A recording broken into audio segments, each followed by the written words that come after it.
my name is Jupiter Hadley, and today we're playing game Ira. This is the demo. The whole game is on Kickstarter currently, so if you really like it, you want to support it, or just check out what rewards you can potentially get, there'll be a link to that in the description, as well as a link to the demo.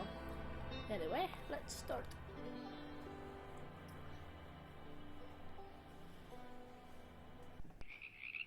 Alright, I have played a little bit of their first demo, so let you know, I do know a little bit.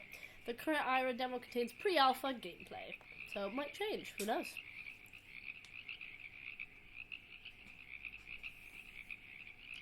The smell of rocket fuel hangs in the air even this far outside of town. The year is 1932 and summer fades over the land surrounding Pilgrimage as launch day fast approaches. Anticipation fills the air and the world's gaze is drawn to the tiny town as the final tracks make their way onto station.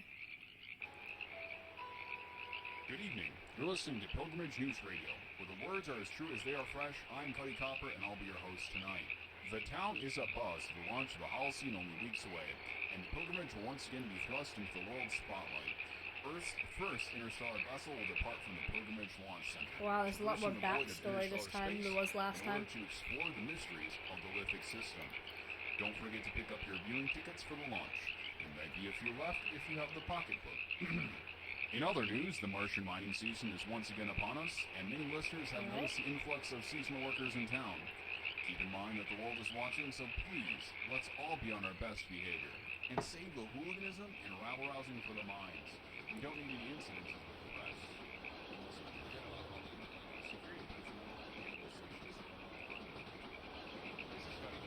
This is pretty interesting. Last time there wasn't so much backstory.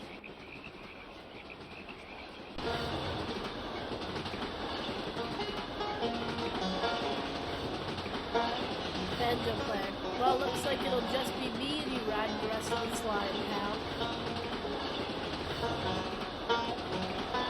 So, why? What's the next step? Next up, the line is Pilgrimage, last town for 50 miles. Types like you and me ought to be steering clear of there about now.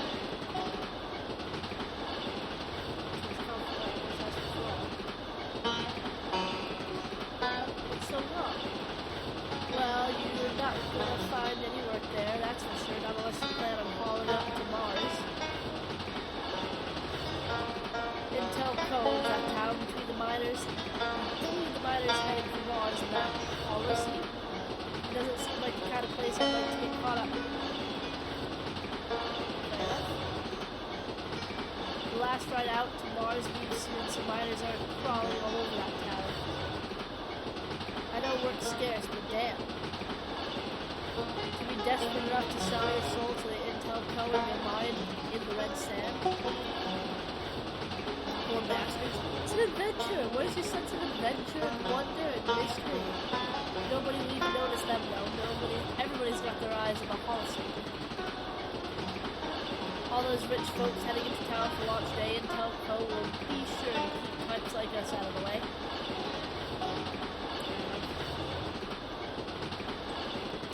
It's all just profit for Intel Co. They don't care who has to suffer to make a buck.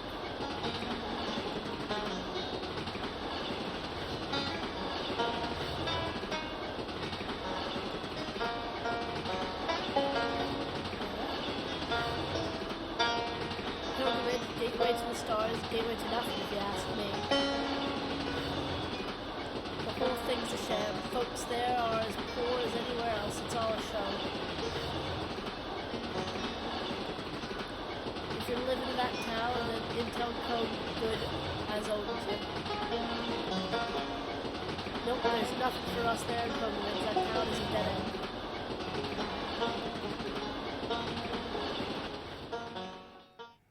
Maybe he just wants to go to Mars all by himself. He's talking me out of it. Less competition. I don't think so, though.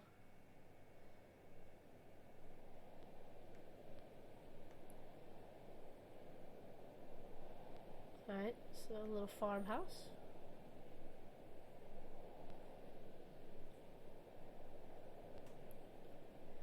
Still miles from town, a tiny farmhouse sits alone amongst the fields, a place a young boy named Ira calls home. Oh, Ira, hi there. I didn't hear you come in.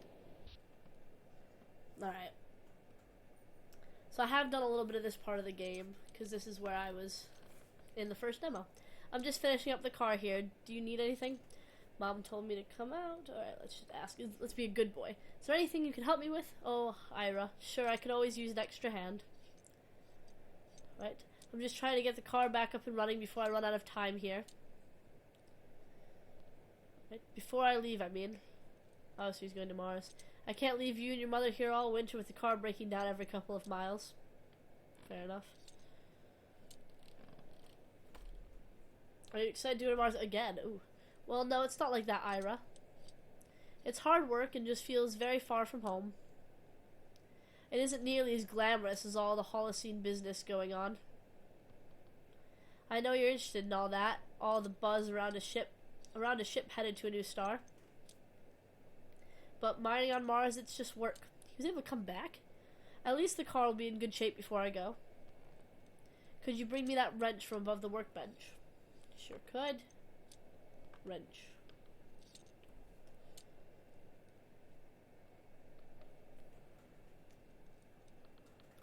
Alright. Let's go give the wrench to Dad.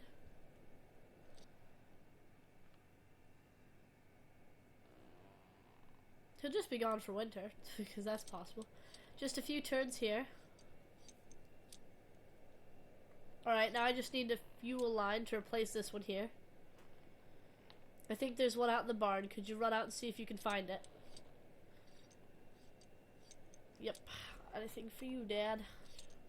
Before you leave me and go off to Mars. The night air was crisp, a cold wind moving in from the north, catching up the last of summer's warmth. Right, garage. This way? Nope. I guess we go this way. Keep going. Oh. Alright.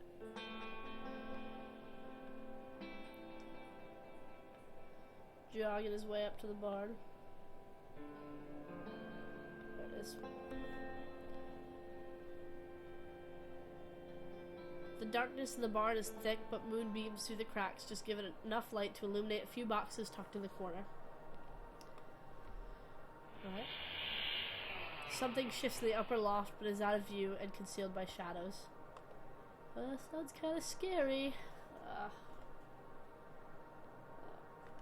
Call up to the loft. Ira's voice is swallowed up by the darkness. There is no response. Let's climb up to the loft. Let's find out what it is. Ira climbs the ladder Ira climbs the sheer ladder to the upper loft and peers over the edge. The moonlight quickly falls off to blackness and nothing can be made out. Search the loft. Bad idea. We're gonna die. Ira steps into the silent darkness, but even from this close vantage, nothing can be seen. Memory tells him he must be near the far wall, but the feeling is that of standing in an abyss. Fuck it! Let's feel down. They keep giving me more options. I should just go down. Hands meet with the metal surface, smooth and cold. The object is large, taller than he could reach, and far too wide to put his arms around it. Sturdy and finely crafted like anything else on the farm or that Ira has ever experienced. Oh. Ira's hands continue to probe the object, and he makes contact with glass, like a small window looking out from a strange vessel. He lays his palm upon the glass, and a startling feeling of nearness to another person falls over Ira. He recoils at the sensation, all of this seemingly impossible, but in the darkness, reason has a little place. Ira makes his way back down the ladder, unsure of what he has found. His fear subsided as he distracts himself from the device. Let's just search for the thing, whatever that is. I don't know. Mice scurry out as Ira feels around the boxes. He tosses aside old oil-soaked rags, and his fingers quickly find the soft rubber hose. Ira tugs firmly, but it's lodged between some rusted bits of junk and won't come free. He pulls again harder this time, but the hose is lodged tightly. One final heave, the hose comes free, but knocks the box to the ground and sends its contents bouncing in the darkness. Ira's fist tightly closed around the hose. His hand flies upward with force, bumping into an old radio concealed by shadows in the wall and bursting it to life. Sounds creepy. Ira looks around the darkness in the barn and is overcome with a feeling of unwelcomeness. He hurries out the door, hose in hand. Yeah, I would too with that weird radio babbling on. Alright, quickly, let's go back. Go see Dad. It's quite foggy out this time of night. There's weird things in the barn, so I feel like it's time to go home. Back in the garage. Go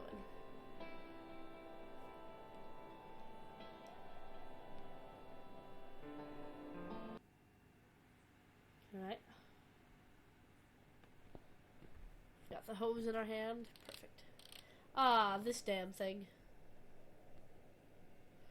What? Oh, the hose, right. Hang on a second. The damn threads are stripped again. Cheap Intel Co. trash. They make this garbage to last a month, I swear. Biggest company in the world, so the bastards think they can do whatever the hell they want. They send us off to sweat and bleed on Mars from next to nothing, if it wasn't for the Union.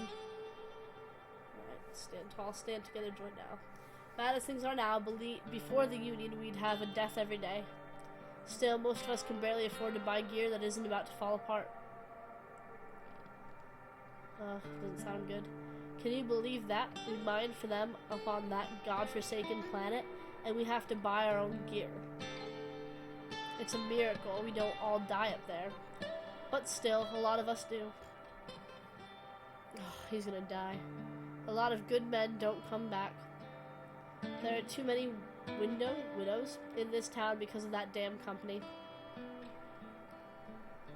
That's sad. Son of a bitch, this has all gone to hell now. It's not that bad, at least you're working. Yeah, we'll do that. Not so bad. Yeah, I'm one lucky son of a bitch, Ira. I get to go spend half a year up mining in the red sand, just lucky as all hell. Well, you know, Dad, you're going away tomorrow and you can stop being such a jerk.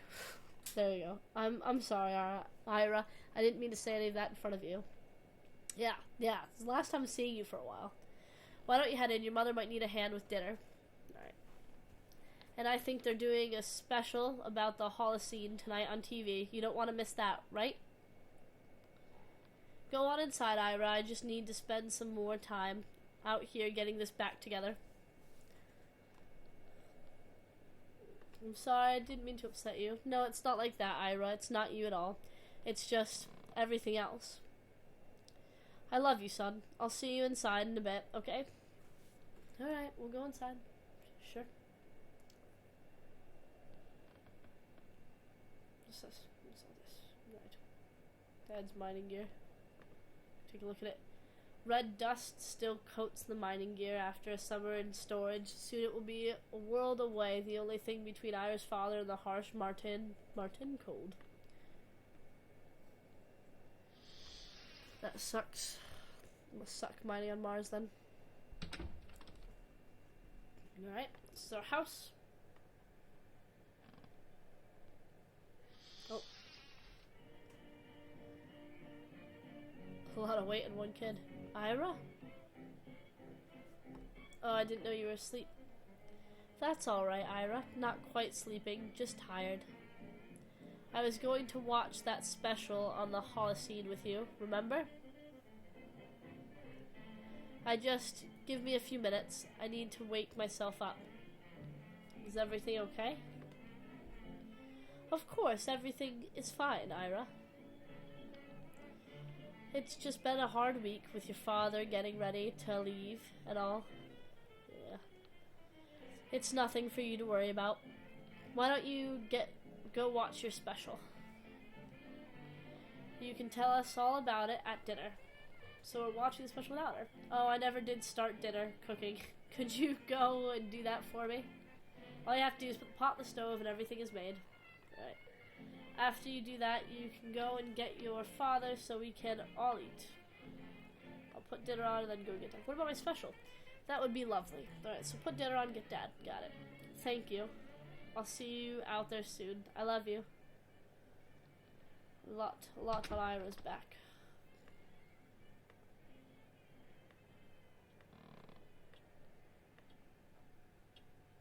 Nope, don't need to go in the attic. Attic sounds scary anyway. Stew. Oh, stew for dinner. Stew's lovely. So we have some potatoes in it. Bam, through the wall. Perfect.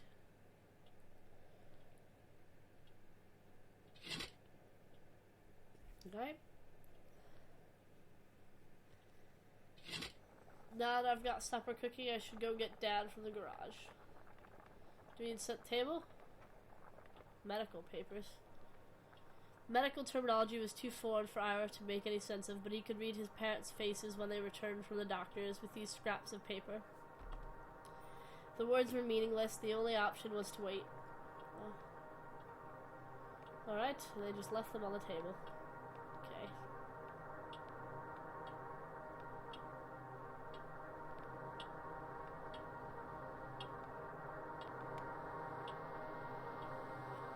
The TV went all weird.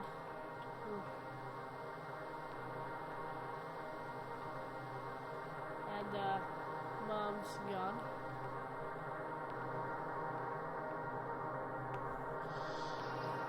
I love how the pictures are just of, like, the farmhouse, the swing, the tractor, but not any of our family. Oh. The sound of water floods the senses, washing away an old reality, leaving behind only the shell of Ira's former life. So I guess this is later? Or did time just went faster? Memories ring out like echoes, fading in a slow process of years gone by. Oh, I got the car running. The past decays and the future remains unseen, time pressing forward, blindly unaware of its mortal passengers. The flow of hours turning into decades carries Ira down its twisting stream.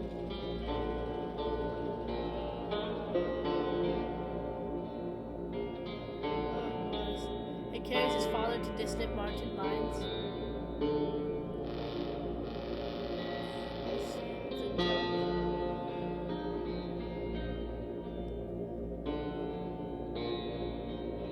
It sweeps up his mother, his home, and his bearing.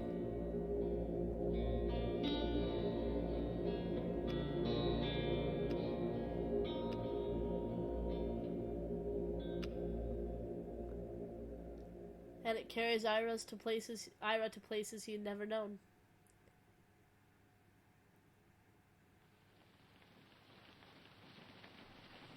Ira finds what feels like stability, washing ashore on the rigidness of moment, lost and alone.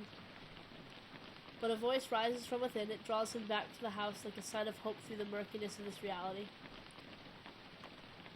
Okay. Ira needs to go back inside. Got it. So, did his mom die? The call grows louder, guiding Ira through this tomb of a home. I hope his mom didn't die. Did his mom die while his dad was in Mars? Because that's fucking intense. And this house doesn't look like it's lived in. Oh, gosh, the attic. The clock's covered up. There's nothing... How do you not live here anymore, Ira? Let's go to Ira's room. We didn't go to Ira's room before. Fucking, it's empty. There's nothing left in here. There's like a compass on the ground in the bed. I didn't get to see what your room even looked like, Ira. I'm sorry. I should have looked instead of gone back to get Dad or whatever. Alright, let's go up to the creepy attic. I don't like attics. The inner voice is cleared out. It draws Ira up the stairs, promising escape. A familiar feeling comes with the attic's stale air, but it is fleeing. Is there like the ghost of my dad over this corner for a second? It's a bit creepy. I don't know if I just imagined it or not.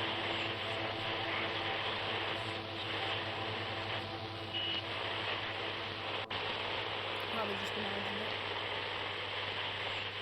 A distant voice rises through the radio static, its tone familiar but the words too muffled to make out. The sound is barely audible, but Ira finds comfort in noise beneath the static. Closing his eyes, Ira focuses on the voice. Words reveal themselves.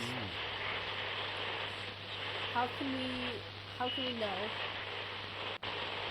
I've been nowhere, he was everywhere, only by looking backwards. I don't know what the question was, I missed it. Is it where we all have come from? That much is true. But knowing what has been is not knowing at all. They're like really deep questions. Do you know where you will be? Nothing is certain. There's a little path to go where I've been before. Nothing is certain, no way is set. Your perspective is flawed, but you must know that. Okay. You wouldn't have come otherwise. You couldn't have come. Do you know where you are? Of course. You couldn't know, could you? Not this way. In my cellar, my attic of my house. Wake up. I'm in my house? I'm in a very strange world. These are like the really faded signs that were in my room. Alright. That doesn't look mysterious or anything.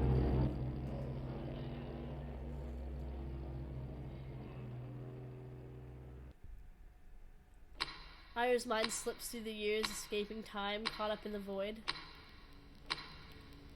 But the mind reemerges, called back into the slow march of time after years of suspension. Alright. Been some sort of cooling thing. I guess I became an astronaut like my father. Well, he was a mining astronaut, but still. Ira's head throbs with pain. He can barely focus on a single thought. The room is familiar, but it is a distant memory. His mind is unstable to recall why he knows the place or when he has been here.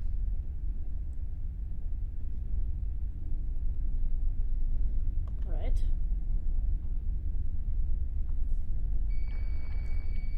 Computer initializing power-up sequence. Computer errors, yep, detected. Lots of them.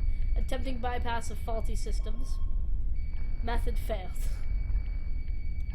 Please contact administrator. Awesome. The elevator's power returns, a crack of a switch from above, life returning to the terminal's dusty speaker, a voice emerges through the static. These rats again, destroying my ship wire by wire. Back Verdum, flee from the sound of my voice. I just repaired this unit, you miserable rodents. Although this is the first time the rats have powered up any systems, this is fascinating. I'm not a rat. Computer log, record event on arrival to the linked system plus 1082. Rats have transmitted from wire chewing to attempts at utilizing system ships. Motivation unknown. Who are you? Can you help me? Is there someone down there? You're not a rat at all. The ship's logs show that all the status pods gave out ages ago. Oh, well, I lived. It is a miracle the crew's not dead. Please excuse my informality. Allow me to introduce myself. This is your acting captain, assumed commander of the Holocene II, the master of this vessel. And you let me die. It's going to have you in my service. It's good to have you in my service. It's good to have anyone in my service, actually. How can I get out of here? Acting captain, slow down now, attempting to remain calm, crewmen. You're perfectly safe. There's no need to panic. I'm not panicking. You may be experiencing side effects from status. Are you feeling ill? How would you describe your current condition? I feel like I've been hit by a truck. I'm fine. Can you help me get out of here or not? I like your spirit, crewman. I'm fine. You have been in status longer than the recommended duration, so there may be some possible symptoms. Oh. Please feel free to report any feelings of nausea, increased heart rate, hallucinations, or the sense of death. Acting captain, given our situation, I'm clearing you for duty. Congratulations! You'll have some catching up to do, especially after the incident, but I'm sure you'll rise to the occasion. What incident?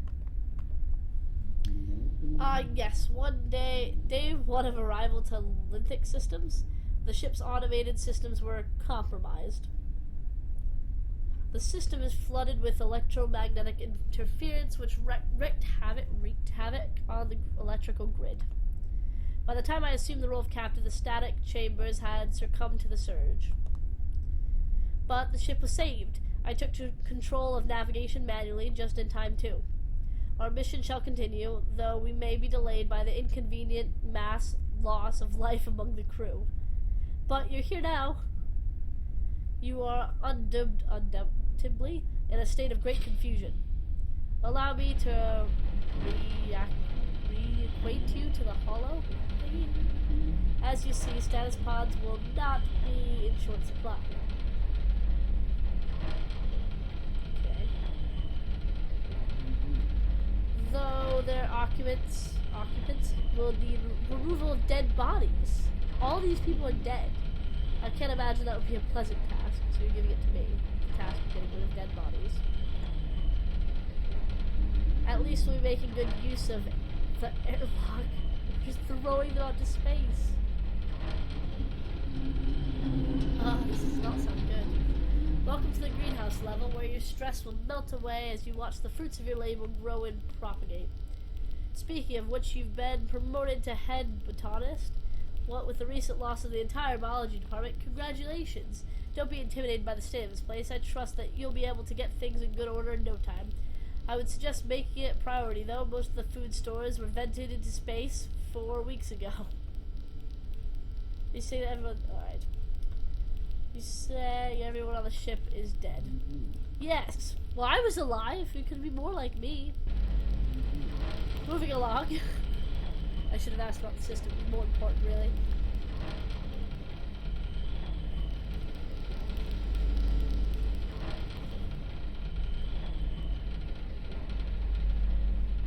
This is quite a dense life he has. Science, welcome to the laboratory level. This is a research vessel after all. State-of-the-art equipment should make light work of uncovering the many secrets of the Linthic system. Linthic? I can't seem to locate your scientific background in your file. But no matter. Take some time to familiarize yourself with the lab, make yourself comfortable, and you should be ready to assume the position of head researcher. Again, congratulations, though I really must insist that you don't touch the particle accelerator before reading the manual. Even then, please don't touch the particle accelerator. Why are you showing this to me? Don't worry about taking it all in at once. I have several volumes of system manuals somewhere. You'll get there eventually. To the next level. Gosh, all these promotions. This is a really long ship. Ah, my pride and joy, the heart of my ship, the engine's core.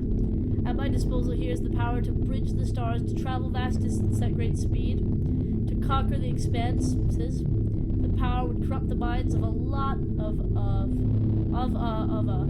that's another spelling error, I guess. But I assure you, you're in good hands. Just look at it, take in its awe-striking potential. This is actually several pay grades above your clearance level. Why am I allowing you to see this? As your captain, I order you to erase your memories of this place. Do you even know what you're saying? Of course, this guy's insane. We're under the care of an insane person. Our journey is nearing an end. You're about to enter the upper level deck of Holocene 2. Okay. Are you a computer? Acting captain. This is 1,000 days, second day of orbit of Hermes. Yep. This is our designed rendezvous point with the crew of the Holocene. Protocol dictates that we await docking instructions from the crew on the surface, which is yet to arrive. What are you? Once again, I am the commander of this vessel, captain of the Holocene 2. But I suppose that's not what you mean. What I am is the Z-120 automated control system for the Holocene 2. Oh. You're just a computer. Well, yes, that is true, but I am fully capable of fulfilling my duties despite my limited physical form. Besides, crewmen, with you here, the manifest has doubled. Now our mission is sure to succeed. Oh god, a delirious computer. Alright.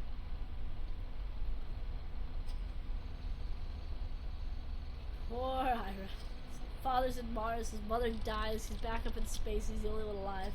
I realize you're curious, but please try not to break anything. Loading console systems.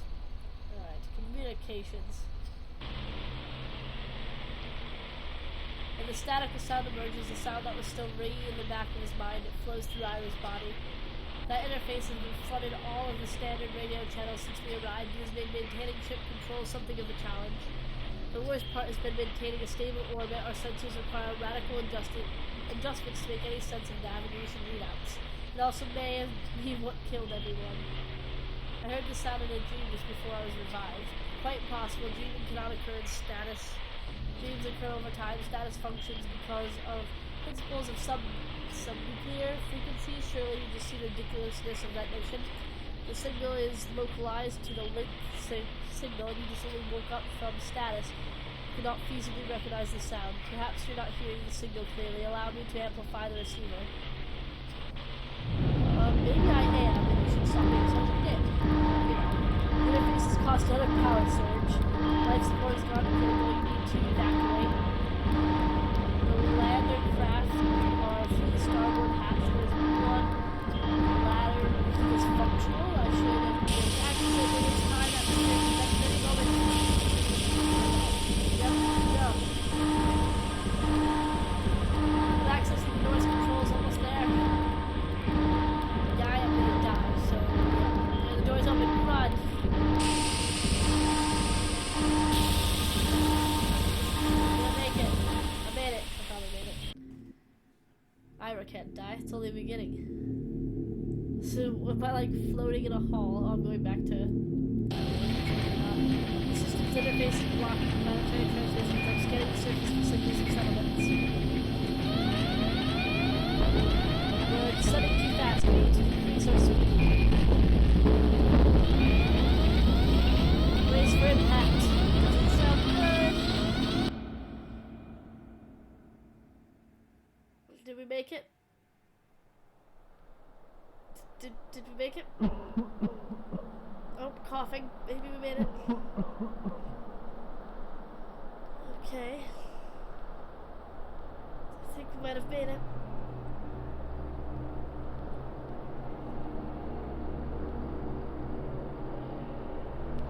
Let me find out the banjo guys here. After everything. Act 1, Pilgrimage. This is probably the end of the demo then.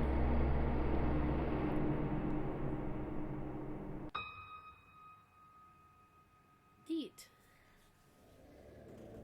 So yeah, as I said, they're trying to kickstart Act 1 the Pilgrimage, so link to that will be in the description if you want to check out the demo for yourself and see what Ira's room was like before we were there. There's a link in the description for that. Thank you very much for watching, and feel free to check me out. All my info is also in the description like everything else. And feel free to like and comment. Bye!